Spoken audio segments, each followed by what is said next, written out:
నుంచి తన హీరోల లుక్ విషయంలో స్పెషల్ కేర్ తీసుకుంటున్నారు రాజమౌళి. బాహుబలిలో 2 క్యారెక్టర్స్ చేసిన ప్రభాస్ 2 లుక్స్ పూర్తి డిఫరెంట్ గా ఉండేలా చూసుకున్నారు. బాహుబలిగా భారీ ఫిజిక్ తో కనిపించారు. ఆ తర్వాత శివుడి పాత్రలో కాస్త లీన్ గా కండలు తిరిగిన దేహంతో కనిపించారు. ఈ లుక్స్ అచీవ్ చేయడానికి చాలా కష్టపడ్డారు డార్లింగ్. ఇక RRR హీరోల కష్టాల గురించి చెప్పాల్సిన పని లేదు. కేవలం ఇంట్రో సీన్ కోసం స్పెషల్ గా వర్కౌట్ చేయాల్సి వచ్చింది తారక్. ఓ గిరిజనుడిలా కనిపించేందుకు స్ట్రాంగ్ బాడీని బిల్డ్ చేశారు జూనియర్. ఫస్ట్ టీజర్ లో రామ్ చరణ్ లుక్ చూస్తే ఏ స్థాయిలో వర్కౌట్ చేసి ఉంటారో అర్థమవుతుంది.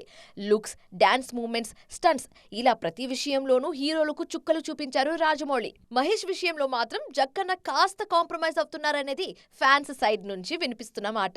జక్కన్న అనుకున్న కథకు మహేష్ రెగ్యులర్ ఫిజిక్ పర్ఫెక్ట్ గా సూట్ అవుతుంది. అందుకే పెద్దగా ఫిజికల్ ట్రాన్స్ఫర్మేషన్ లేకుండానే సినిమాను పట్టాలెక్కించారు. కాస్త లాంగ్ హెయిర్ మెయింటైన్ చేయడం తప్ప పెద్దగా మేకోవర్ టార్గెట్ ఏం లేకుండానే మహేష్ తో మూవీ చేస్తున్నారు రాజమౌళి.